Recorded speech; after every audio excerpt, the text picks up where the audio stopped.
Hi, I'm Amber, And I'm Kirsten. and you're listening to Lurking in the Shadows.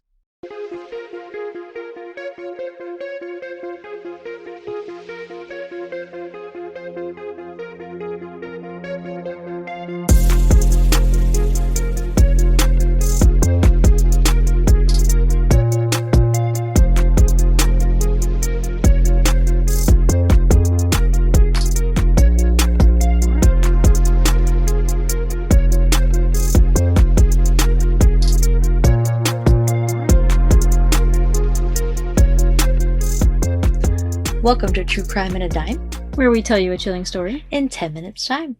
This is our 4-part short story segment if you're new. Yes, and here we are, our dirty dozen. Yeah, that's our true. dirty dozen Yeah. of True Crime in This a is Dime. number 12. Let's Hell go, yeah. baby. Yeah. Hope you're enjoying these. Yes. We enjoy doing I like it doing them. Yeah, I like doing them. It's a little bit of a break for us Yes. to not have to focus on such a long, lengthy full case. Yeah. It kind of gives us a little break to do just a quickie, like 2 quickies for each of us, but also brings like to light these stories that maybe wouldn't because they're short. Yeah, I feel like a lot of the cases we cover, probably most podcasts do not because they're short. Yeah, because a lot of podcasts want to do like, I don't know, like 30 minutes or more. Which is our goal too. Yeah, when we do a full episode ourselves, like our goal is like 30 minutes or longer. Like we don't want to sit here and only give you like a 20-minute episode, but or less. Yeah. But that's what these are. They're things that we can't come up with enough information or background, or the case is just like straightforward type of thing, but it's still worthy of like talking about or telling the story. Yeah. So we hope you guys are enjoying, and we do like themes. So if you guys have any themes too. Yeah, we've done quite a few themes. We've done national park murders, hitchhikers, love triangles, love triangle. What else? I feel like we've done another. Yeah, I felt like there was one more. Did we do serial killers or no? Kidnappings? No. I think that was on our list to do. Okay. Like just one-off kidnappings. Yeah. I can't think, but I can't think either. But we do like our themes. There's no theme this time. No. But although I have 2 disappearances, but there's no theme. Mine are totally different. So yeah. So you get a good variety today. So. All right, so I'm gonna start off with a triple disappearance of Kelly Gaskins, Ervin Williams, and Virginia Wood. So this case starts with Kelly Gray Gaskins. Kelly was born on January 11th, 1988, and was 19 years old when she went missing. Very little public or media information exists regarding Kelly Gray Gaskins' childhood, but Kelly was raised in Chocowinity, North Carolina, a small, tight-knit town in Beaufort County. She spent her entire childhood and adolescence in this region before disappearing. Kelly's nickname was Kilo. She has a distinct tattoo of a sun with curvy rays and a peace symbol in the center of her right shoulder blade. Because she vanished shortly after high school, further intimate details about her schooling, hobbies, or upbringing have never been released to the public by her family or the Beaufort County Sheriff's Office to protect the privacy of the ongoing investigation. Yeah. Kelly met her best friend, Virginia, who goes by Ginny Wood, during childhood. Media profiles and investigators emphasize that the two were inseparable childhood best friends who grew up alongside one another in Chocowinity. Virginia Lynn Wood was born on November 11th, 1987, and was also 19 years old when she went missing. At the time of her disappearance, Ginny was enrolled as a student at Appalachian State University in Boone, North Carolina. Ooh, I've been to Boone. Have you? Okay. Yes, I have visited Boone. Okay. It's a beautiful area. Did you stop or just drive through? No, in. Okay. Yep. Cool. Yeah, we've been to Cherokee, Bryson City, and Boone. They're all kind of in the same area. It's a very beautiful area in the Appalachian Mountains. Yeah. Oh, I bet. Yeah. Because she was living on campus, her official missing from location is often listed as Boone, North Carolina, even though that is not where she will go missing from. And Wood had no criminal record or any legal trouble. At the time of her disappearance, Kelly was dating a 23-year-old man named Ervin Braxton Williams. There was no publicly available record specifying the exact date or year when Kelly and Ervin first began dating. So the exact timeline of how long they knew each other before leaving the state of North Carolina has been kept confidential by investigators and family members. Ervin Williams had a lengthy local criminal history in Beaufort County. Kelly had a very minor criminal record of misdemeanor drug possession and was given probation. This charge likely stemmed from who she was dating, because she had never had a criminal history prior to dating him, so he was likely just a very bad influence. Yeah. You think she was just like wrong place, wrong time with him? Yeah, probably. Probably. That's what I'm thinking. Kelly's mom, Denise Gaskins, said Kelly was just a regular teenager before becoming entangled with him, which is unfortunate. Mm-hmm. But like the age gap is not that huge, though. It's not 4 years. Yeah, she's 19. He's 23. Like, that's not. Yeah, but if she met when they were in high school, if she was like 16 and he was 20. Yeah, I guess that's different. Like that could be. Yeah, I know. You're easily influenced at the age of 16. Yes. So I don't know how old. Like it said, it's not released how long they had been dating for. Yeah. Ervin's criminal history was much longer, including arson, burglary, assault, cocaine possession with intent to distribute, and marijuana possession. He was wanted on active felony warrants issued by North Carolina authorities for failing to appear in court for all of those crimes. The day after Christmas, on December 26, 2006, Kelly violated her probation by leaving North Carolina with her boyfriend, Ervin. Ervin was actively fleeing law enforcement due to failure to appear on multiple local felony charges, and she went with him. The couple told family they were heading to Brownsville, Texas for work. A foundational piece of evidence was a phone call that took place in mid-January 2007. Case profiles cite either January 15th or January 18th, 2007, so sometime mid-January. Kelly called her mom and disclosed that she and Ervin were no longer in Brownsville, Texas, as originally planned. Instead, they had crossed the border into Matamoros, Tamaulipas, Mexico. Kelly called her mom and informed her that she and Ervin had managed to find jobs across the border. She explicitly stated that they were employed and living at the Fontana Inn, which was a local hotel in Matamoros. A critical note for investigators was Kelly's explicit distress during the call. She openly complained to her mother that she did not like living in Mexico. And I mean, it's right across the border, so those are never good towns. No. No. Yeah. That's never safe. It is not clear how long the phone call was or what else was said, but that call was the last time Denise Gaskins ever heard her daughter's voice. Because Kelly expressed unhappiness, it is believed this is what prompted her childhood best friend, Virginia Wood, to organize her spring break trip from college down to the border town just 2 months later in March 2007 to visit the couple and help them out. Virginia called her mom after arriving to confirm she had safely completed her 1,400-mile drive from Appalachian State University and had successfully reunited with Kelly Gaskins in Brownsville, Texas. The last call Virginia made to her mom occurred on March 10, 2007, near the border in Texas. She stated she had brought along her Social Security card and birth certificate specifically so she could cross the border into Mexico with Kelly and Ervin to take a trip to Cancun. So that was, I guess, their plan, was to take it, since it's her spring break trip, they were all going to go to Cancun together. Yeah. Subsequent calls from Virginia's mother began going straight to voicemail. Virginia's family reported her missing exactly 10 days after her final phone call on March 10, 2007, when she failed to return after her spring break trip. Her official missing from date is often logged as March 20th. Because Virginia was a college student at Appalachian State University with no criminal record or reason to run away, her family was able to successfully file an official missing persons report without issue. But when Kelly first dropped off the grid, law enforcement refused to accept a missing persons report from her family because they believed she had knowingly fled North Carolina to evade a misdemeanor drug probation sentence.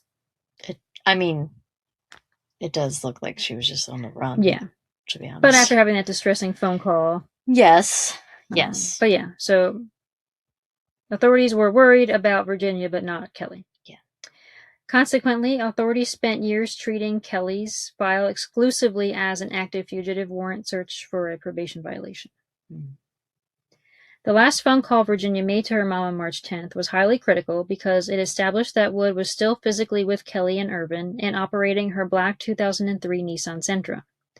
Because a road trip from Matamoros to Cancun spans over 1,000 miles through several territories heavily controlled by Mexican drug cartels at the time, This phone call shifted the entire geographic focus of the multi-agency search deeper into Mexico, like the Mexican interior.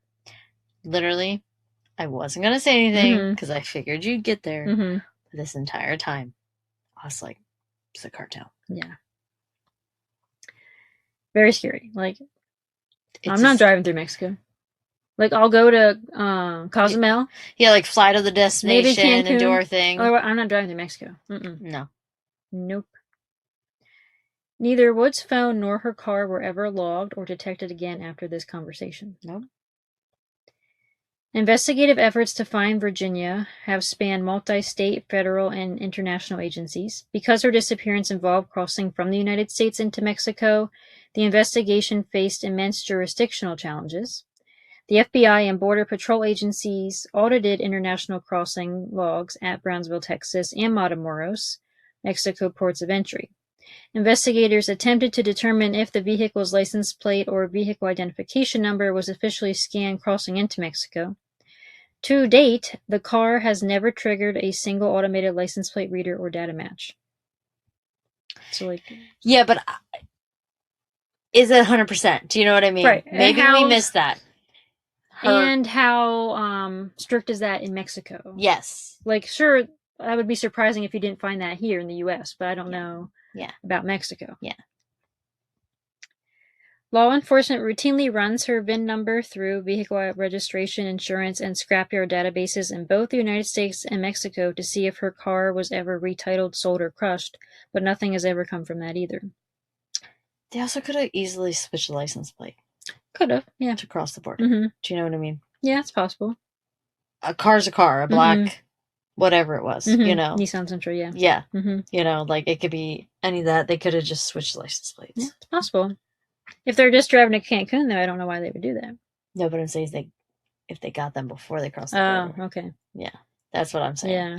I feel like she was probably more likely taken after, but yeah, you think so? You never know. But then if she was, and she did make it across the border, like, I think it's just like error of technology or whatever, not reading a license plate. Yeah, maybe. Do you know what I mean? I mean, yeah, you can't 100% rely on technology because 100% of the time. We have issues all the time. We sit here and talk about how cameras aren't working and shit like that. Yeah. What are the chances? Yeah. Do you know what I mean? It's certainly possible. It's just chilling, though. Yeah, just adds another chilling factor to this case that it was never logged anywhere. Between those borders, no idea. Yeah. Yeah. Local police in Boone, North Carolina, where she attended college, worked with Texas authorities to trace the final physical ping of Virginia's cell phone. The phone went permanently dark immediately after her March 10th phone call to her mom. Wow, fuck me. That's scary. Virginia explicitly told her family she packed her original Social Security card and birth certificate, like I said earlier, to legally facilitate crossing the border. Federal investigators have continuously monitored her Social Security number for any financial activity, employment records, or government interactions in the United States. It has remained entirely stagnant since 2007. They're dead. The cartel killed them. Yeah, it's highly likely. Right away after that phone call. They wouldn't have lasted. Yeah. I don't think they would have been kept alive or anything. I think the two got into something and then she was just an unfortunate accomplice with not accomplice. No, but just went wrong there. Place, wrong time. Yeah. And she just wound up, getting in on that. That's scary as fuck. Yeah, I don't even want to think about what they did to them. No, the cartel. I've seen videos, man. I haven't seen. I've heard of stuff, so I am scarred of videos. And it's torture. They don't just kill you; they torture you. It's sickening. Yeah, and I don't understand why. Gotta uphold that reputation, I guess. Yes. In a just like random people, like a random college student. Why do you gotta do that? I think they may have. They said they got employment across the border. I think they got employed by the cartel across the border. We'll get into it. They do search this in then. Drug smuggling. We'll get into it. I really do. Because Kelly Gaskins had previously placed a phone call from the Fontana Inn in Matamoros, investigators focused heavily on that immediate border town. The Beaufort County Sheriff's Office collaborated with federal authorities to share intelligence with Mexican law enforcement agencies. Inquiries were made at the Fontana Inn and surrounding areas in Tamaulipas regarding the 3 individuals and the black Nissan Sentra. However, the investigation ran into significant roadblocks due to the high volume of cartel-related violence and transient traffic prevalent in the Matamoros to Cancun transit corridor during that era. Searches and inquiries conducted at the Fontana Inn failed to find any remaining personal belongings, financial receipts, or logs that could pinpoint the exact dates Kelly and Ervin Williams arrived at or departed from the inn. Because the Fontana Inn sits on the Mexican side of the border, United States investigators from the Beaufort County Sheriff's Office and the FBI had no direct legal authority to process the property or conduct forensic sweeps. Yeah. They had to rely entirely on information sharing with the local Mexican authorities. Matamoros is a highly active border transit corridor, so due to the high turnover of guests and workers at the hotel, as well as the significant delay between Kelly's phone call and the official launch of the full international investigation, any potential forensic evidence or witness memories had faded long before inquiries could even be made. Ultimately, investigators shifted their primary focus from the hotel itself after discovering that Virginia Wood arrived 2 months later. The Fontana Inn remains a marker of where Kelly was safely alive in January 2007, rather than a location where physical evidence of a crime was left behind. It was not until 2015, 8 years later, that the Beaufort County Sheriff's Office and federal investigators officially reclassified Kelly's file, acknowledging that she was an endangered missing person as opposed to a fugitive who had likely met with foul play. Wow, 8 years later. Mhm. Like, come on. I know, like, it is tough when it does look like they're a criminal. Mhm. But, like, if you dig a little bit deeper... Especially with where they're at. Yes, and what happened. And the fact that her friend came down to meet them and then also disappeared. Yes. Like, you should be able to see this is not just a criminal runaway. Yeah, there's a little pattern. Because there is a difference. Like, yes, criminals are running. Yes. You know, like, they're trying to get away. That's what it started as, yes. But that's not what it ended up as. No. Yeah. And so, like, it's really hard because then her status for 8 fucking years was not changed. Yeah, so she's wasn't in any databases. Nothing. No, to be looking into. She was just seen as, like, oh, this fucking person's running. Yep. I mean, that sucks. It does. But I understand how hard it is to sit there and differentiate that and, like, label them as that in the system, per se. Yeah, it's sad. Yeah. There have been no major updates, so this case remains a quiet, unsolved multi-agency cold case. Cartel interception is widely considered the most plausible theory by law enforcement and independent researchers tracking the timeline of the 3 victims. Analysts suspect the trio was intercepted at a fake highway checkpoint, carjacked, or targeted randomly. Oh, okay. Because drug cartels in northeastern Mexico heavily controlled transit routes during this era, an out-of-state vehicle driven by young Americans could easily have been targeted, explaining why the car and their belongings vanished without a single trace. Yeah. Another major theory targets Ervin Williams' extensive background in narcotics, trafficking, and violent felonies back in North Carolina. So because William was actively fleeing felony cocaine charges, some investigators looked into whether he attempted to embed himself in local drug operations or criminal rings while staying in Matamoros, or if a dispute occurred within the vehicle itself or with dangerous associates Williams met along the border. If Williams became a target due to his criminal activities, Kelly and Virginia may have unfortunately been caught in the crossfire as witnesses. So I could go either way, I feel like. I feel like it's very likely he did, because he does have a history of, like, drug use and selling. And he maybe wanted to get find some down there, get involved, or continue using, but then, you know, you're going to probably, like, get involved with the wrong people. Cartel, yeah. That's to me versus the car, like, young people driving random checkpoint is plausible. Yeah. I feel like I lean more towards, because they said they got a job across the border and shit like that. They fucking got into drugs. Yeah, because why did they get a job across the border? They got into the drugs and the cartel and smuggling or something. They did something wrong, or they were no longer usable, and you're just property and trash to them. Yeah. So that was that. It's just the timing's weird that this all happened when Virginia arrived. Well, maybe Virginia arrived and they got themselves in a situation where they were like, why is this other person from the outside coming in on the business I have with you two? And then it wound up being, I don't know. Like, I'm just sitting here making up stories, it's possible. To be honest. Like, we don't know. But it's also very plausible that maybe they were not even involved in drugs and they were truly going to try to go to Cancun and they did get intercepted. Yeah. And that's why they've never found her car, and it's never gone through license plate readers or whatever. But I don't know. Yeah, like, did they get intercepted in Mexico or in Texas? That's what I'm saying. There's no card reader or car reader of like the license plate and stuff. Mm-hmm. So I feel like either license plates were switched or it was a glitch. Yeah. Yeah, or their system was down or something that Yeah, same that day, they, you yeah, know, yeah, or that's what I'm something. saying. Yeah. Because otherwise, why? Right. Yeah. I hate it either way. Those poor kids, like, yeah, they were young. Or what if they never made it to Mexico? Mm-hmm. I mean, the cartel's here in America. Yeah, that's what I'm if saying. they Right just at the got they were in them? a border town, so What if they just never made it to Mexico? Mhm. What if they just fucking got them here in America and ditched everything, disposed of the car, switched license plates, got rid of the bodies, whatever, here in America? Yeah, or maybe they did get involved with someone in Texas, and that's why they crossed the border into Mexico to get away. Yeah. I don't know. There's so, we can so just speculate. Yeah, we can speculate all day long. The National Center for Missing and Exploited Children, NCMEC, and the Charlie Project have actively updated the digital case files for both women. This includes cycling newer age-progressed forensic composite images to illustrate what Kelly and Virginia would look like today in their late 30s. Kelly Gaskins was 5'3" to 5'4" tall, weighing roughly 90 to 100 pounds, with brown hair and brown eyes.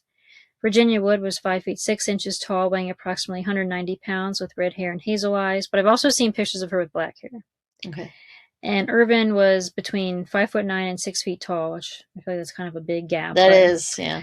Weighing approximately 170 pounds, he had brown hair and blue eyes.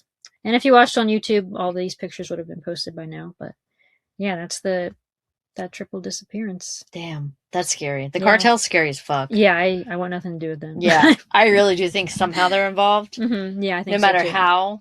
Yeah, the whether circumstances it was accidental or because they were doing something with them. Yeah. Yeah, I really, it's the cartel to me. Most likely. Yeah. Yeah, they're poor families. God. And that girl, she was just trying to go to spring break. Yeah, trying to have a good time. Trying to help her friend who's not having a good time in Mexico. Yeah. And this is what happens to her. That's fucked up. Then scary. It is. Damn. My case is next, and we're going to Canada. Oh, okay. Yes. Mexico and Canada. Yeah, here we go. From one border to the next. All right. So, Nicole Weis Morin was born in Toronto, Canada on April 1st, 1977. April Fools. Oh, yeah. Yeah. Her parents, Arthur, also known by Art, and Jeanette Morin, were married 12 years before they decided to have their own child. In 1985, when she was 8 years old, she was living with her mom while on summer vacation from Wellsworth Junior School after finishing third grade. Her father was living in, mine has weird names too, so. Okay. Mississauga at the time. That's probably so wrong because look, it looks like Mississippi. Mississauga, yeah. Yeah, that's how, yeah. That's how I would say it. The apartment Nicole was staying at was located in Etobicoke. Sorry, Canada. And was a penthouse apartment located on the 20th floor of the building, which was the top floor. Okay. On July 30th, 1985, at around 10:30 a.m., we know that Nicole went down to the lobby of the apartment located on 627 the West Mall to go pick up some mail. When she was finished, she returned to her apartment where she got herself changed and ready for a play date that she had planned with a friend. They were going to meet and go swimming in the apartment pool located at the back of the building. The friend arrived and buzzed the ringer up to the apartment. Nicole answered, and she said that she would be right down to meet her friend in the lobby.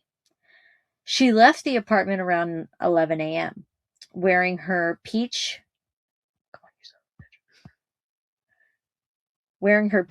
swimsuit.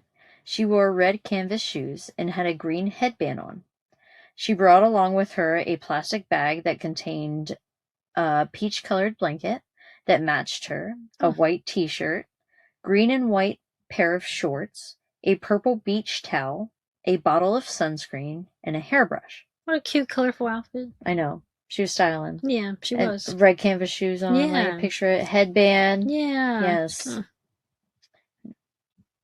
When Nicole left her apartment, her mom was home, but she was busy watching other children because she ran a daycare business out of her home. Okay.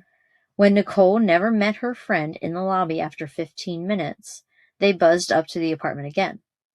The mom answered, saying Nicole had left and maybe she was playing with other kids in the back. It wasn't until 3 p.m., so it was 11 a.m., 4 hours go by, that she realized that her daughter was actually missing. So she called police. The initial start of the search involved police canvassing, holy moly, canvassing the apartment and even actively searching apartments that like were unoccupied. Do you know, did that friend just eventually go home after Yeah, she didn't like come down? I didn't get like where exactly she went or anything. Like, why didn't she come back and buzz again? Maybe she just went to the back, found other friends. She did not tell her mom, hey, she still hasn't come down. Yeah. But like, they're 8 years old. Yeah. So she maybe just got tired of waiting and left. I was thinking, like, as an 8-year-old, you go, like, if you buzzed up again, and the mom was like, well, maybe she's just in the back playing with other kids. I picture this 8-year-old going to the back, going to look, finding other kids, getting busy, and kind of, like, almost forgetting. Yeah. Yeah. Because they're 8. Yeah. Do you know what I mean? Critical thinking then. Yeah. They're not really, like, thinking, like, oh, where is... Yeah, my friend's missing. Yeah. Like, yeah. That's what I'm thinking. Yeah, it's unfortunate. Yeah. So the police had set up roadblocks outside, stopping vehicles to ask if they had any information. They also used the public address system to put out an alert for the missing child. They gave her a description. Nicole was 4 feet tall, or 1.2 meters, weighed around 51 pounds, or 23 kilograms. She had brown hair and brown eyes. Police ended up searching all 429 units in this apartment building, entering the residence even if the owners were not home. Good. Yeah. Canada. Couldn't do that in America. Probably not. Yeah. No. They have a lot of legal issues. Maybe back then. Maybe in the 80s. Maybe back in the 80s. You're right. A woman confirmed that she saw Nicole come to the lobby, so it is believed that she made it downstairs, but after that we had no idea where Nicole went. The next day, police hit the search even harder. They gathered more men, including mounted horsemen, Marine units, helicopters, and men on foot began combing the area close to Highway 27 near the apartment building. Search dogs were also brought in to begin searching the underground garage, storage unit, utility rooms, and the sump pump rooms in the apartment complex. A neighbor told police she saw a blonde-haired woman with a clipboard in the hallway where Nicole's apartment was about 45 minutes before she had disappeared. But the woman was never identified and no one ever came forward. But, like, my opinion for that is, like, if we have another woman sitting here confirming that Nicole made it to the lobby, why is there a blonde-haired woman with a clipboard in the hallway? So I don't know how much I put behind the clipboard lady. Yeah. I feel like maybe she did make it to the lobby. But I don't know. We got two different stories there. You know? And what is even the significance of the clipboard lady? It could just be some lady holding a clipboard. Yeah. Like, what does that mean? Yeah, and 45 minutes before she disappeared. I don't know. Maybe the woman was going to work. I don't know. You know what I mean? Yeah. Around 900 neighbors and people of the community joined the search for Nicole. Toronto Crime Stoppers, who were just starting around this time, took Nicole's case as their first major missing persons case. They made flyers, they offered a $1,000 reward, and also made a video reenacting Nicole's last known steps, which aired on TV a few weeks later. I wish we had confirmation if she made it to that lobby or not. I know. There were not cameras in the building back then. Nope. We got nothing. Nearly 10,000 posters were handed out of Nicole with the police number and posted reward for any information. The search for Nicole became one of Toronto's biggest searches. They formed a 20-person task force that worked for 9 months, putting in over 25,000 man-hours trying to get any leads in this case. By November, police had interviewed around 6,000 people, which included hundreds of sex offenders. The first year of searching estimated to cost around $1.8 million, and the police also put up a $100,000 reward themselves. That's crazy they had that many people to even interview in this little apartment complex where we know she went missing from. Yeah. But they still had that many people to interview. 6,000. That's crazy. Yeah. That is nuts. That's a lot of interviews. It is. All family members and close friends were all cleared by police. When the apartment was searched, a note written by Nicole was found,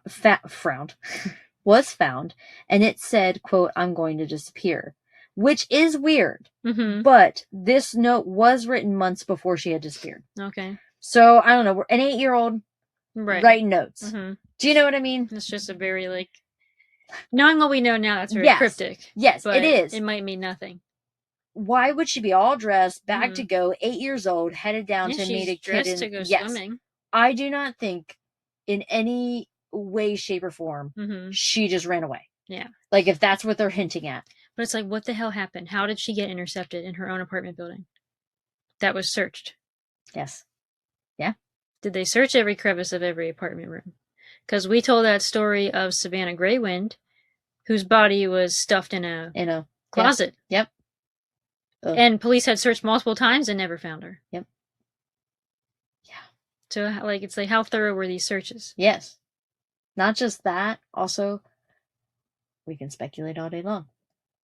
Dragged her to the garage, to a car, drove her away. Mm-hmm. You know what I mean? Maybe it was a neighbor she knew, like, hey, let's go get ice cream. Yeah. And she just went with them and they took her. I don't know if she would just because she knew she was meeting her friend. I feel like she had to have been taken. I know. She had to have been forcibly taken. Maybe, yeah. Because I feel like your 8-year-old... But where at was she forcibly taken? Yeah. Like, and I don't know exactly what someone just saw her going down the hall and pulled her in, but then why wasn't she found? I don't know. Like you said, hid in a closet, or I said, taken to the car downstairs. 8 years old, 51 pounds. Yeah, she would easily 4 foot tall. That's it. Easily be picked up. Easily stuffed away. Yeah, that's disgusting when you put it in that perspective, right? She's just a little thing. Yeah, it's horrifying. That is. Ugh.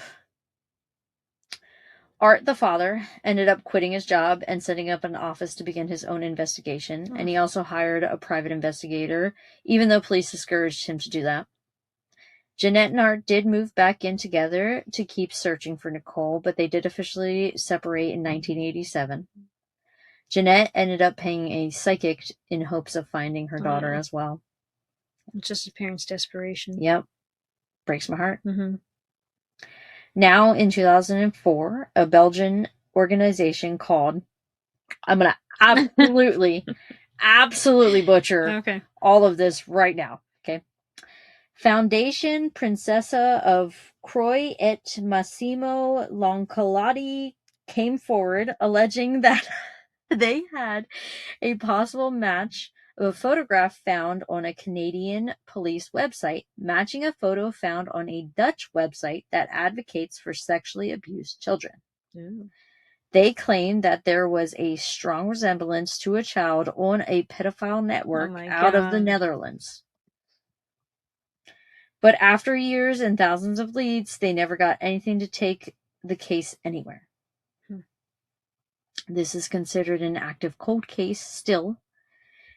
And in 2001, Toronto Crime Stoppers sent out over 1,000 age-progressed photos of Nicole in her mid-20s to multiple organizations around the world in hopes it would spark anything. With these photos, they also had the digital picture of Nicole on billboards, on public transportation signs, sides of buses, and anywhere else a digital photo could be displayed to the public. Also, the police video unit distributed a video of Nicole, her last movements.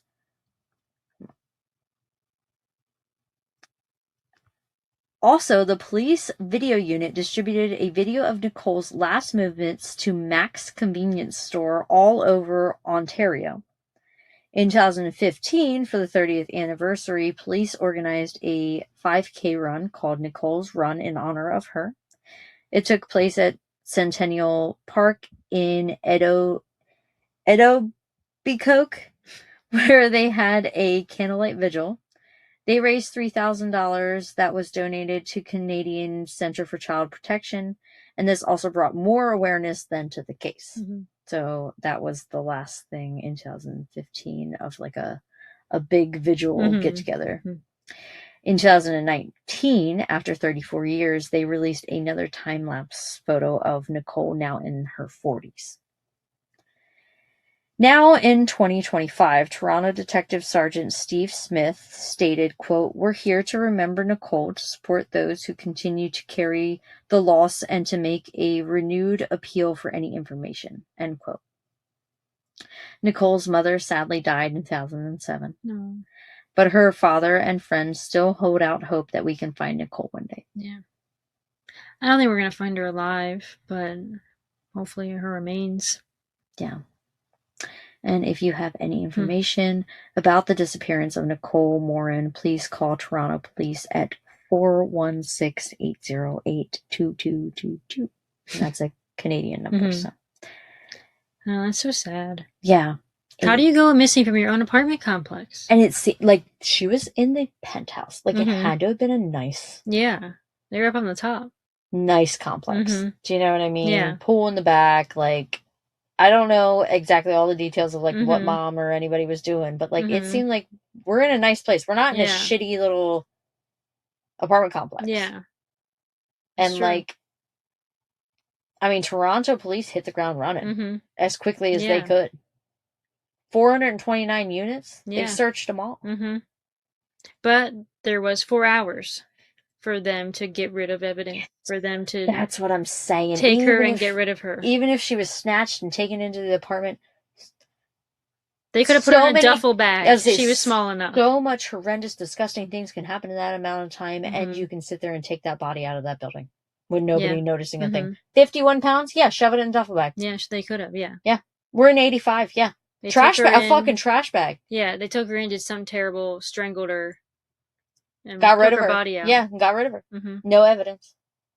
And also, like we said, these searches, they're probably actively searching for a physical body. Right. They're not searching for itty-bitty, teeny-weeny evidence of, like, a crime scene. Yeah. So you could have gone into the apartment. They could have missed things. Yeah, this is the thing. They could have easily gone into the apartment that she was taken into, not suspecting a thing, not looking for the dirty details of, like, maybe a struggle or maybe, I don't know, a kid's hairband. Yeah, a kid's shoe. Anything. Anything that could have possibly itty-bitty been left behind, a hairbrush, whatever, her bag, whatever. They would not have sat there, looked at that, and been like, oh, you had the missing child. Yeah. They were just actively combing looking through. Yeah, they're looking for a body. Yeah, they're looking for her physically. So all 429 units could have been searched. However, I don't feel like they would have been paying attention to Right, because how many of those units have children that live there? Yeah. With children's things that it's like, oh, is this Nicole's or is this the kid that lives here? Yes. They weren't going through. No, and it was enough time, like you said, to get rid of a body. Yeah, because we had that 4-hour delay. 4 hours. Damn. 4 hours. Yeah. So she's gone. Yeah. That's that poor little girl. Yeah. I don't want to know what happened. I don't want to know what happened either. But yeah, I think she was kidnapped. Yeah. She was a cutie patootie. She really was. Yeah, it's probably some neighbor that knew her, had been watching her. And just waited for that time. Yeah, waited for that moment when she was alone. Because she's probably usually with her mom. Yeah. Now her mom's always home daycare. Yeah. And she's going out to swim. Yeah. Ugh. It's disgusting. Gross. Yes. And I know it was something disgusting that happened. I know. Yes. Little girl. Yes. I can't even think about it. Nope. Can't go there. That's disgusting. Wow. I hope one day we find out what happened to little Nicole. Yeah. Have her little remains or something so we know something. Yeah, like did they search the? Like I don't know what's around this apartment complex. Well, they searched like that highway. There's a highway and stuff, and they did the combing with the horse back and everything all around the area of the highway that was near there. But they didn't go any further than that. Yeah. I mean, I don't want to say bad things, but if I'm hiding a dead body outside of my apartment, we're going a long while. Yeah. Do you know, I'm not going to hide it right outside of my apartment complex. So even though they searched there, just even, I don't know, maybe even just see if she wandered off or something. But like, if somebody got her, they're not going to dump her there. Yeah, most likely not. No. That's terrible. Even more disgusting, yeah. Well, that was the sad case of Nicole. Well, I'm gonna have yet another disappearance. So this is almost a theme. Oh, almost. We have 3 disappearances. Mine, yeah, you know what? Because my last one, though, will then shake it up. Yeah. You know? Yeah. So next is the disappearance of Amy Billig remains one of Florida's most complex and enduring unsolved mysteries. The 17-year-old high school senior vanished without a trace on March 5th, 1974 in Coconut Grove, Florida. Despite decades of extensive investigations, heartbreaking hoaxes, and multiple confession theories, her body has never been found and the case remains unsolved. Wow. Good old Florida. Yeah. So Amy Billig was born in Oyster Bay, New York on January 9th, 1957 to a Jewish family who cherished her as a miracle child after her mother Susan suffered 4 miscarriages. Oh my God, 4! Yeah. Holy moly. Her upbringing was deeply rooted in the arts. Her father, Nathaniel, who went by Ned, was an art dealer, and her mother was an interior designer. Amy was the oldest of 2 children, so they were able to have another kid. Her younger brother, Joshua Billig, was born on February 14th, 1958, so they were only a year apart. Fearing rising crime levels in New York, the family relocated to the middle-class community of Coconut Grove, Florida in May of 1969. Coconut Grove in the late 1960s and 1970s is described as, quote, the subtropical capital of American counterculture, a Bayside bohemia of free-spirit artisans, tie-dyed vagabonds, and hippie weed smokers who gather daily in Peacock Park, end quote. Hell yeah, let's go, brother! Yeah, what a time to be alive. What a fucking time, baby. Oh my God. Yeah. Born in the wrong generation. Yeah. Fuck. Amy attended the local private school, Adelphi Academy in Coral Gables, and was just weeks away from her high school graduation when she vanished.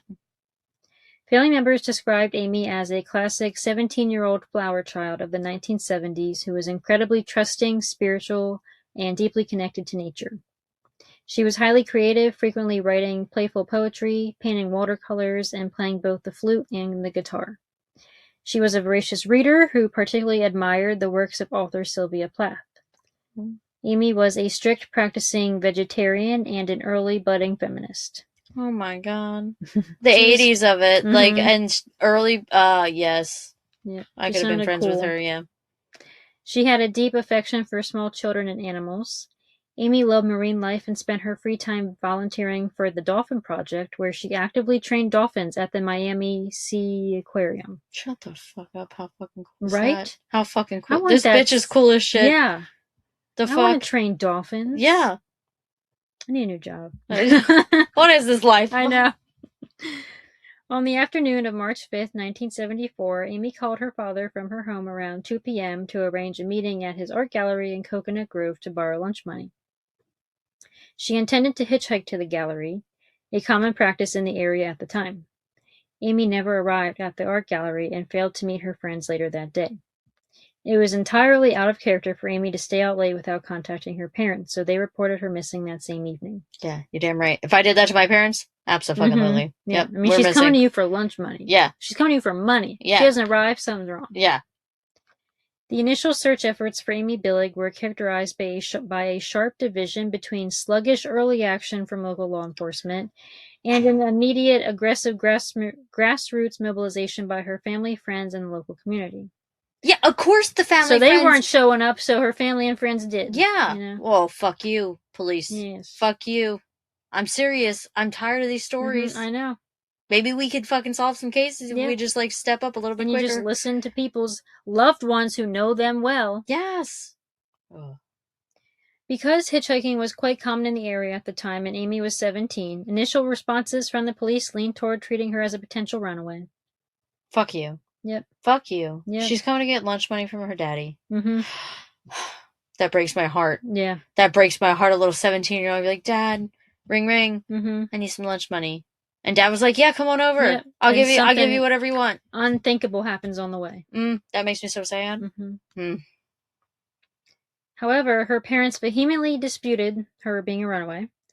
When Susan Billig first called a family friend who worked as a Miami police homicide detective on the night of March 5th, he advised the family not to panic, stating that 99% of missing children return home safely. I don't give a flying fuck what you think. This is a Miami police homicide detective. Is telling you this. How many of your homicide victims did you think were runaways? Yeah, how about we lay out the numbers? Mm-hmm. Okay? of how many really weren't. I don't think it's 99% were runaways. I really do not think. He told them to call back in the morning if she had not returned. Oh, I'm gonna fucking throat punch you in the morning. How about that? Get your passports and pitchforks. Yeah, bitches, let's go. Because Miami police were leaning on the runaway theory, they declined requests for immediate large-scale active searches. Are you kidding me? No. Susan Billig, Amy's mom, later expressed deep resentment that police refused to immediately put helicopters in the air or have officers walk on the ground. I'd be spitting nickels. As a mom. Oh, yeah. Oh, my God, would you feel the wrath? I know. Frustrated by police inaction, the Billig family and dozens of their friends took matters into their own hands the exact next day on March 6th. They shouldn't have to. They shouldn't. Like, I'm happy for them. I'm glad they fucking do that. And she's got the love and support and all this. They shouldn't fucking have to. They shouldn't. We have police, but they weren't wasting time. You're not going to help us. Nice, she goes missing next day. We got it. Yeah. We're doing it. Actually, yeah. Watch me. Watch me, motherfucker. Yeah. Watch me do your fucking job, watch motherfucker. Watch us solve this, bitches. Yeah. They spent the first several days physically combing every vacant lawn, alleyway, and dense shrub across Coconut Grove. I'd be kicking over every piece of trash. Yep. Literally. The family immediately printed and distributed missing persons flyers in both English and Spanish, because this is, we're right near Miami. We're in Miami, yeah. It's beautiful. Cuban influence, yeah. In a unique effort to widen the net, commercial pilots and flight attendants who knew the family took Amy's posters and placed them in major airports across the United States to catch any interstate movement. Wow, look at them go. Yeah. But they're doing way more than the police ever fucking would, Jesus. Yeah. Within 5 days of Amy's disappearance, public pressure and lack of contact shifted the narrative. On March 10, 1974, local newspapers published the first major headlines detailing that both the police and family had officially suspected Amy had been abducted, specifically highlighting the potential involvement of a local motorcycle gang. To fund a more extensive search, the community rallied quickly. The very evening the kidnapping headline broke, a local benefit concert raised $850. Shortly after, Amy's high school organized a music festival that raised an additional $1,500 specifically to fund a private investigator hired by the Billigs. A $1,000 reward was quickly posted using a fund established at a local bank. Within weeks, donations from neighbors, friends, and former acquaintances in New York boosted the total reward money by thousands of dollars. While this generated a flood of early public tips and purported sightings, none could be verified by investigators. On the day Amy went missing, a large number of motorcycle gang members were documented riding directly through Coconut Grove en route to an annual bike festival in Daytona. 11 days after Amy vanished, the Billig family received an anonymous phone call from a girl claiming that the Outlaws Motorcycle Club had abducted Amy. Concurrently, a lawyer who had previously represented the Outlaws notified the family of rumors circulating within the gang about a teenager recently taken from Miami. A convenience store manager in Orlando also reported seeing a quiet, submissive girl matching Amy's description traveling with two men who looked like bikers. The most substantial piece of evidence came 13 days after Amy vanished. A hitchhiker discovered Amy's camera dumped in a grassy area near the Wildwood exit on the Florida Turnpike, roughly 250 miles north of Coconut Grove. 250 miles away, her camera's found. Yes, that's fucking nuts. That's horrifying. That's from here. She was taken in a vehicle. From here to South Carolina, that's halfway there. That's a fucking haul. She was That's abducted. At least 4 hours. Yeah. 250 miles away, her camera's found. That is horrifying. Yeah. She was 100% taken in a vehicle and driven. Yeah. Police developed the role inside the film. Most of the frames were completely overexposed and ruined. One salvageable photo depicted a light-colored pickup truck parked near a vine-covered building. Despite heavy scrutiny, investigators were never able to identify the truck, the building, or who took the photo. Shortly after the camera was found, a second personal item surfaced even further north. A hairbrush identified as belonging to Amy was recovered at a convenience store in Kissimmee, Florida. Oh my God, we're all the way up there. Okay. Like the camera, the location of the hairbrush indicated that Amy, or her captors, had traveled directly north along the state's major highway system immediately after she vanished. By the way, if you guys don't know, this Kissimmee is right outside Orlando. Yeah. Right outside Orlando. Makes you wonder, like, how these items ended up in different places. Like, did she throw them out the window? Like, did they stop at these places? Like, how did they get there? Yeah. No DNA, clothing, or vehicle tracks matching Amy or a suspect were ever successfully recovered from the areas where she was last seen hitchhiking. The biker gang theory gained immense credibility in January of 1976 when a man named Paul Branch, a high-ranking member of the Pagans motorcycle gang, contacted Susan Billig. Branch claimed that the gang had kidnapped Amy and that he had personally owned her for a brief period.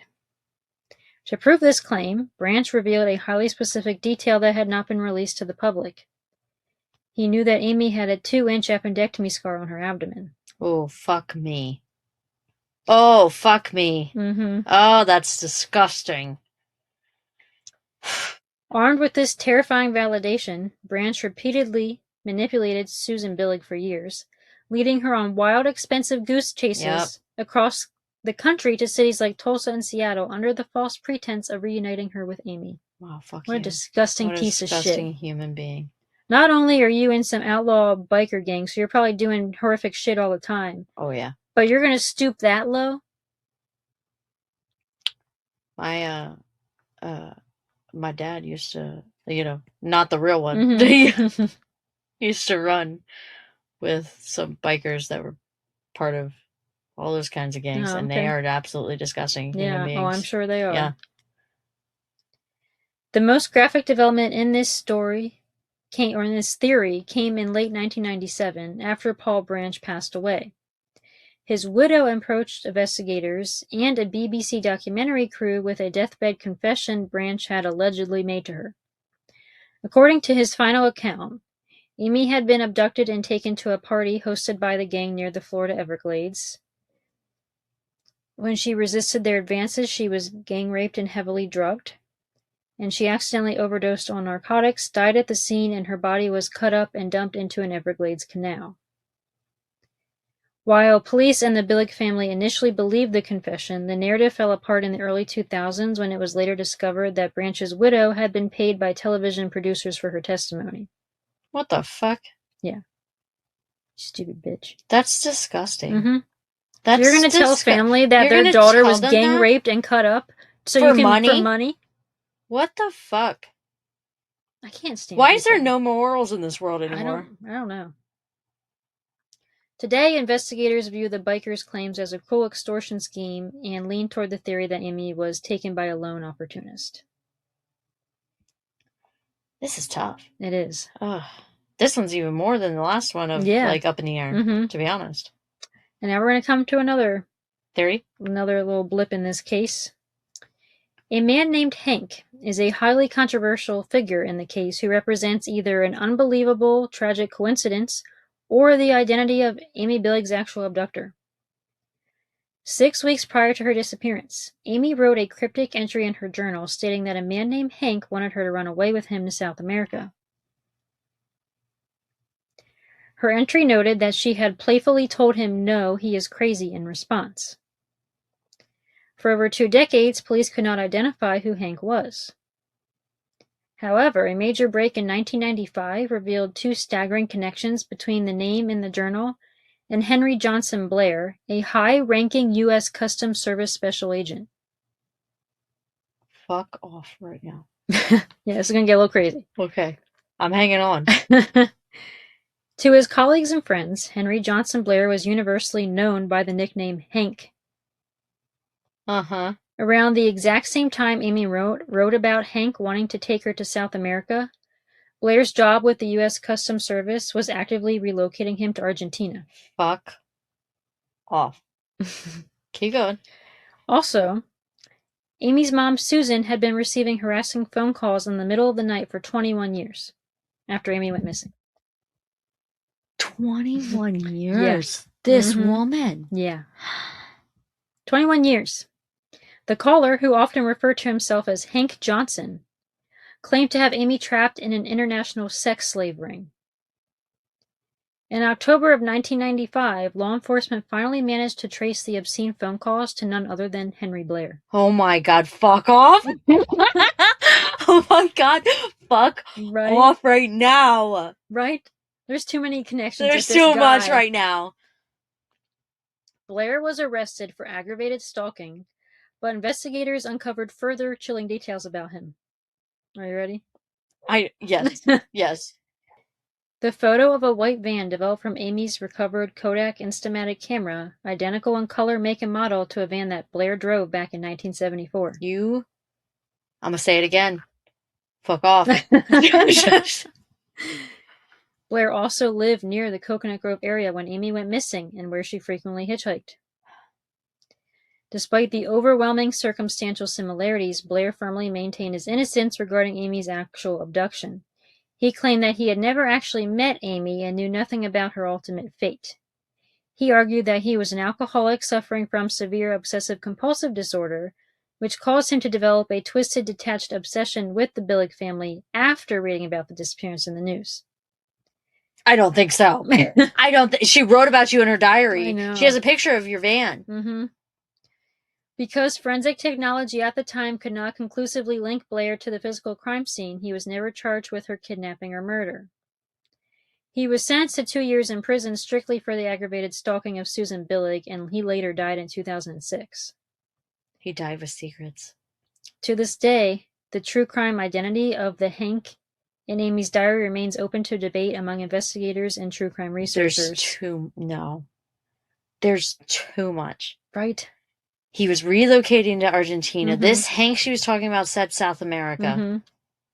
He has around the same time. Van you have a picture of, living in the same area. Mm-hmm. The only thing that would confuse me is why was she taken up north when he's being relocated to Argentina?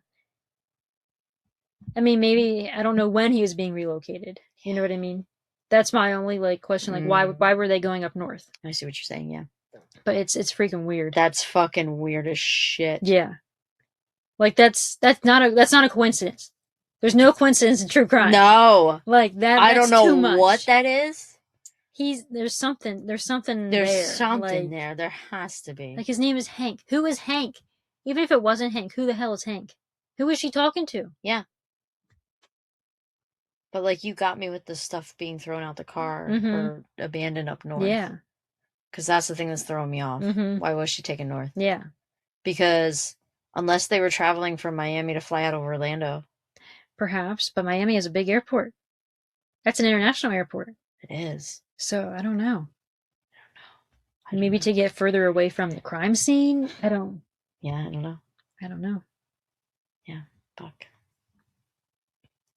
Because the criminal system only sentenced Blair to 2 years in prison, a punishment heavily criticized as far too lenient given 21 years of psychological torture her family suffered. Yeah. The family pursued a civil lawsuit to hold him financially accountable. The court sided with the Billig family and ordered Blair to pay $5 million to settle the suit. Despite the massive multi-million-dollar verdict, the Billig family saw very little of the actual money. Of course. Blair was asset poor by the end of his legal battles. According to Amy's brother Joshua Billig, Blair only managed to make 2 annual payments of $10,000 before he died in 2006. They saw $20,000 of that $5 million settlement. Wow. $20,000. 21 years of torture. Mm-hmm. Fuck you, dude. Yeah. That's not even $1,000 a year. No. For that torture they had. Nope. Fuck you, dude. The Miami Police Department still keeps Amy's case file open and accepts public tips, but there are currently no active searches or new physical leads. Organizations like the National Center for Missing and Exploited Children, or NCMEC, maintain an active profile for Amy. They periodically release age-progressed images, currently estimating what she would look like as a woman in her late 60s. Mm. Sadly... Yeah, this is the 70s. Yeah, happened in the 70s. Holy shit. Mm-hmm. Sadly, both her father, Ned, and her mother, Susan, passed away without ever learning the truth. Yeah. Prior to Susan's death in 2005, she made her son, Joshua Billig, promise to never give up looking for his sister. Joshua remains the primary advocate for her case today, managing the family's remaining archives and occasionally speaking with journalists to keep Amy's memory alive. And here we are. And here we are also trying to help keep her story alive. Wow. Someone knows something. Who is Hank? I literally have no fucking guesses. Yeah, I don't know what to think because I feel like one. the biker gang holds weight, and I feel like fucking Hank holds weight. Yeah. Fake Hank and real Hank. Yeah. Like whoever. Yeah. If this Hank, that the real Hank wasn't the Hank in her diary. Who's Hank? Who the hell is that? Yeah. But then also with the pagan confession from that dude. Mm-hmm. Like, I know she was paid for that, but like he called up and like said what he said and the before. Scar on the abdomen. Yes. That was never released to the public. Fuck off. So where did that come from? Fuck off. Yeah, that's fucking scary. Yeah. Where did that come from? How did he know that? Yeah. Yeah. This is a tough one. You always got me so fucked up with these. I know. You got me so fucked up with these. I know. And I hate it. I'm so sorry, Amy. Whatever happened to you, like, she was abducted, 100%. By what who, happened I don't next? know, but she was abducted. Yeah, we don't know. Just hitching a ride, trying to get to her dad's job. To get lunch money from her daddy. That's fucked. Oh my god, yeah. That's really sad. Shortly gonna graduate from high school. Yeah, 17. Training dolphins. She's a good person. She would have been so successful. Mm-hmm. Yeah, and she was so pretty. Hippie vegetarian. Mm-hmm. Yeah. She was going to make an impact on this She world. was. Oh. She'd be in her 60s today, me with grandchildren. Oh my gosh, she'd be a cool little grandma. Yeah, she would be. Oh, fuck you, whoever did that. Yeah, we're gonna come for you. She would be a cool grandma. Just hopefully we find her remains someday. Like that's the only thing that's going to give us answers of some sort. Yeah. I don't know if we'll get it. It would only be a partial. It would just be knowing knowing she was there. Killed, she is, but not who did it. No, unfortunately, I think we won't ever really know. Yeah. It's also it's such an old I don't want to say such an old case because it's really not, but I'm just saying I feel like anybody who had answers have passed away by now. Yeah. Her parents aren't even around anymore. Yeah. So, and who knows how old her kidnapper was. Yeah.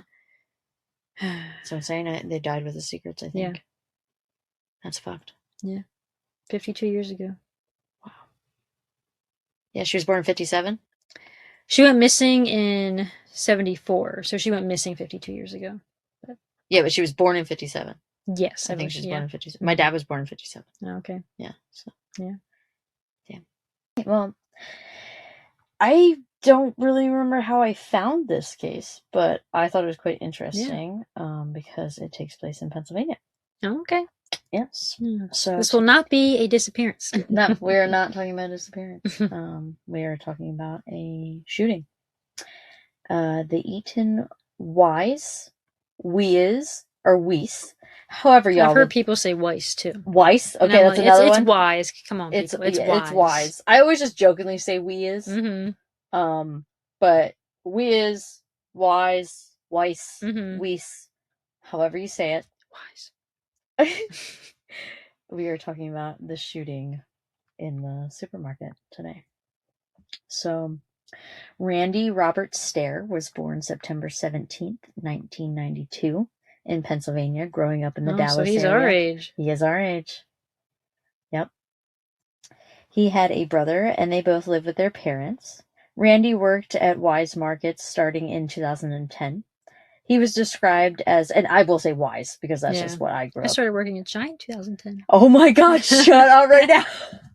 Fuck old times. I know. That's probably when I did too, right?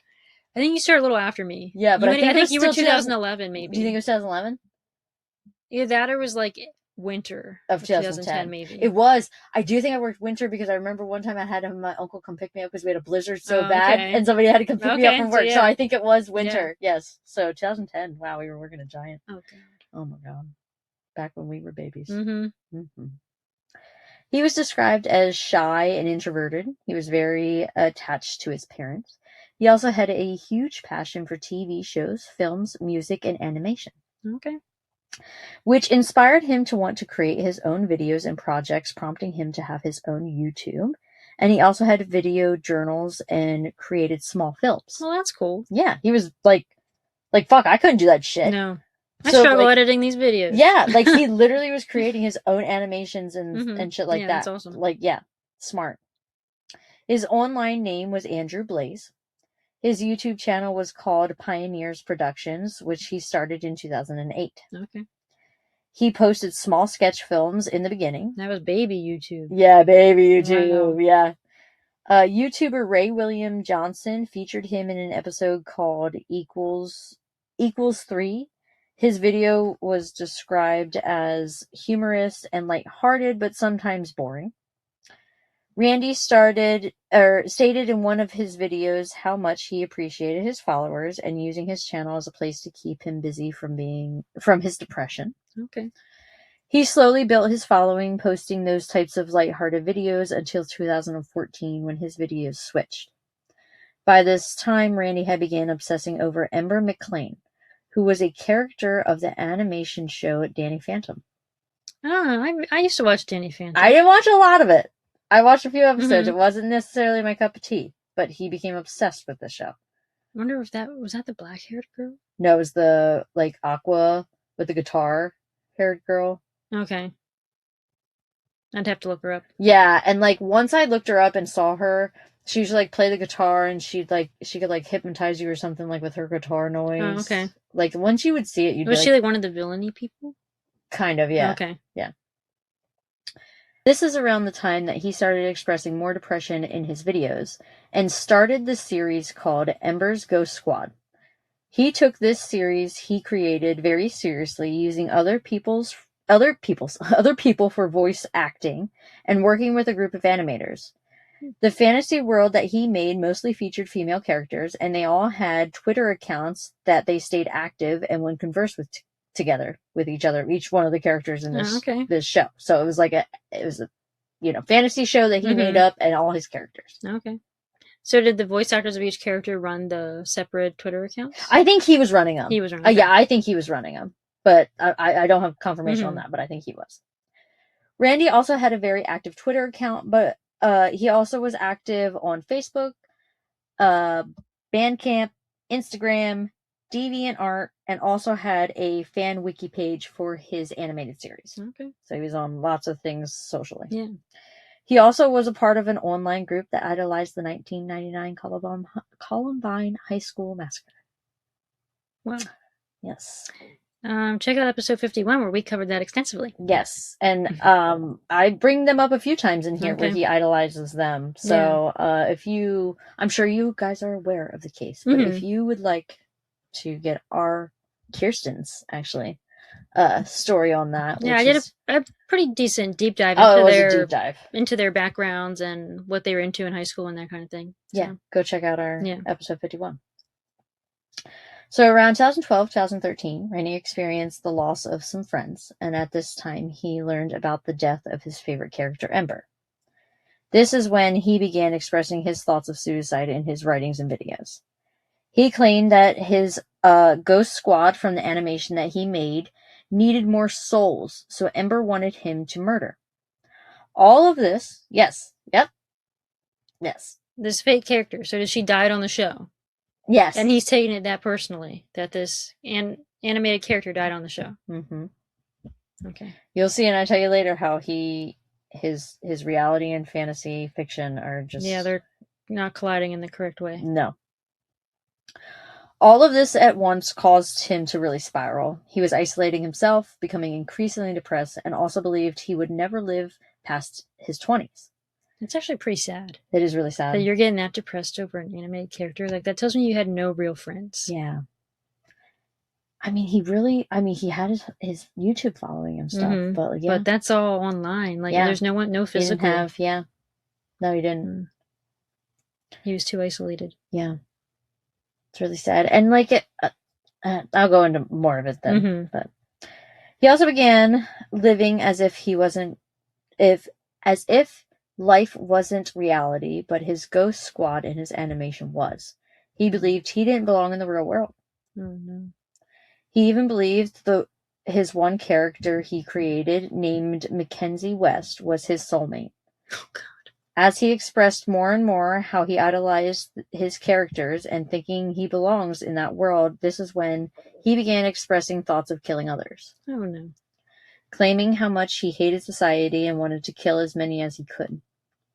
Around the time is also when he expressed he felt like a woman trapped in a man's body. Okay. He was struggling with his gender identity at the time, which added to his isolation and depression. Which is interesting. That he feels like a woman, but yeah, he's going to be very violent. Yes. Yeah. And have gun violence. That's not typically something a woman does. No. And also, like, his kind of gun violence, you'll see even, like, I mean, he, like, Columbine. Mm-hmm. You know, like, fucking serious shit. Yeah. Yeah. That's interesting. Yeah. He told his parents in one of his videos that he left that on Wednesdays when his family would go to bowling nights that he would dress as a woman and felt he could never tell them about that. He made a character named Andrew Blaze in his animation who he claimed was him, and this character was female despite having a more like masculine name. He claimed that this was his true self in that character, and he also voiced that character. Okay. In 2017, a few months before his crime, is when he began expressing his plans. He made videos and posts on his social media that were big red flags. Like the Columbine guys. Yep. On May 1st, he posted, but you gotta think, we're in 2017. Yeah. Like, almost 20 years after Columbine. Mm-hmm. Yeah. He made videos and posted on his social media that were big red flags. And on May 1st, he posted on Twitter that he had massive plans in celebration of his 9th anniversary of his YouTube channel, which would have been on June 9th. Okay. On May 11th, he posted a video of his two 12-gauge shotguns that he modified with pistol grips. He named these guns Mackenzie and Rachel. Oh, no. Mm-hmm. He also posted videos of himself practicing with these shotguns. He posted videos of inside the Weis Market. And he also posted a video of flipping a coin to determine where his attack would take place. He also started to believe and express that he needed to fulfill a soul contract in order to enter his made-up world. This guy needs help. Yeah. Did his parents see any signs? Said he was very close with his parents. Yeah, I mean, apparently he's just like living his life at home with his parents and having a good life. Because, like, I'll tell you, like, he sends his mom a suicide video and everything. Mm-hmm. Oh, God. Yeah. There had to have been signs. Something was going on. And we're talking 2017, Kirsten. Yeah. Like, we're like 20-some. Like, he was born in 92. Yeah. So what are we, 25 years old? Yeah, something like that. Yeah. You know what I mean? Like, we're not itty-bitty kids here. Right. So I think, like, you're right. Like, he was just so isolated, so without friends. I mean, yeah, Eric was just had his online world. That's all it was. Yeah, and Eric had Dylan. Yeah. And so that's all they had. Yeah, it was just them. They were isolated. He's got no one. Yeah, they felt like they were targets and they were different. Yeah. Yeah. On June 7th, 2017, hours before his crime, Randy uploaded a final video called the Westboro High Massacre / Goodbye. Oh my goodness. Is his channel still there? No, they did wind up, they took things down. Yeah. In this video, he began talking about how upset he was over people and society. And then he showed loading his shotguns, practicing with them, and also kissing and like fondling with them while they were loaded. Oh, no. Yeah. He also referenced Eric Harris and Dylan Klebold, giving them praise for the Columbine Massacre. My God. His video also included an animation of him and his Ghost Squad characters committing the school shooting. In addition to the video, he posted links to a file sharing website that he posted multiple audio files and video files labeled as suicide tapes. He also uploaded journal entries and Word documents that referenced all of his online accounts, and he had a purple spiral notebook with Sandy Hook, Dylan Klebold, Eric Harris, 9/11, and OKC written on it, referring to all a bunch of the massacres that have happened. Wow. Yeah. I wonder how many people saw this online before it got taken down. Yeah. I don't know, man. Yeah. Because, like, I mean, we are, like, 2017. That wasn't that long ago. It was not. No, it really not wasn't. Even 10 years ago. It was not that long ago. Yeah. At 12:37 a.m., now on June 8th, Okay. he texted his mom, who was sleeping, a suicide note.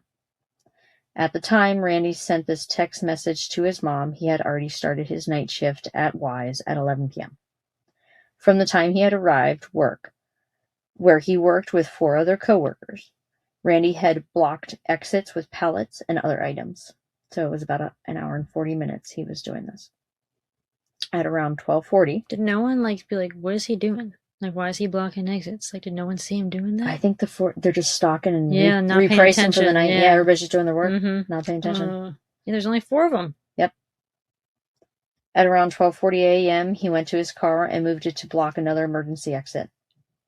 He is seen on surveillance getting out of his car, grabbing the 2 pump-action shotguns that he hid in a duffel bag in his car. He entered Weis Market and locked the door behind him. Now, with my limited knowledge, and knowing that he modified these shotguns to have pistol grips on it, okay? So, when a shotgun comes with a grip, it's a lot longer. The pistol grip's going to be, shorter, okay? So he modified that. I'm going to guess that he may have also modified in other ways with maybe, an extended mag or a cartridge, okay? Because, I was asking my dad, I was like, help me, okay? So, if he had an extended mag cartridge that attached to the bottom of the barrel, it would have extended his ammunition that he could carry at once, okay? So, this takes a pump-action shotgun from holding around 3 rounds to around 10 rounds at a time, okay? And a pump-action, I'm talking it's pow. Okay. Pow, one after another is what it is. So 10 rounds. Up to 10. It could be 8 to 10 rounds.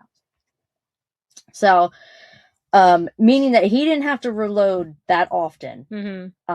And I tell you why I'm pointing this out in a minute, okay? But keep that in mind. But as he re-entered the store, Randy began shooting the employees inside. He first shot 63-year-old Terry Lee Sterling 2 times. He was the shop assistant. 25-year-old Victoria Brong was the assistant manager and was shot 4 times. And then 47-year-old Brian Hayes, who was a Navy veteran and the night manager, was shot 5 times. Wow. The 4th coworker that night was Kristen Newell. She said he locked eyes with her before moving on and deciding to spare her. Interesting. And she says she has no idea why she was spared. After killing his 3 coworkers, he continued shooting down aisles, shooting at the registers and counters, and even tried blowing up propane tanks with no success. Thank goodness. Yeah.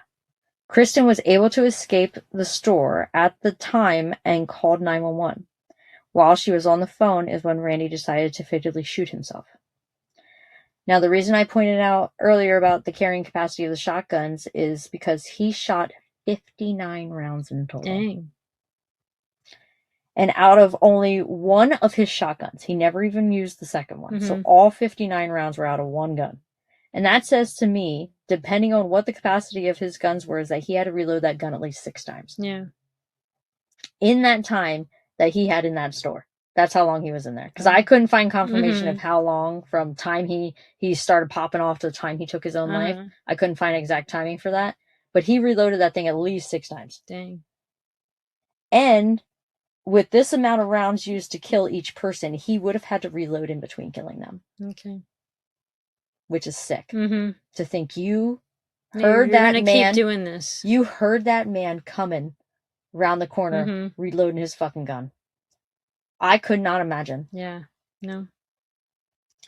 After the incident, police searched Randy's home and found shotgun ammo, eye protection for shooting, ear protection for shooting, which I want to say, he brought all the proper gear for practicing, even though he planned to die. I also think, I'm glad, but I also think it's interesting that he chose to do it at a time when there was only 4 other people in the store. Yes. Yeah, why are we doing a massacre?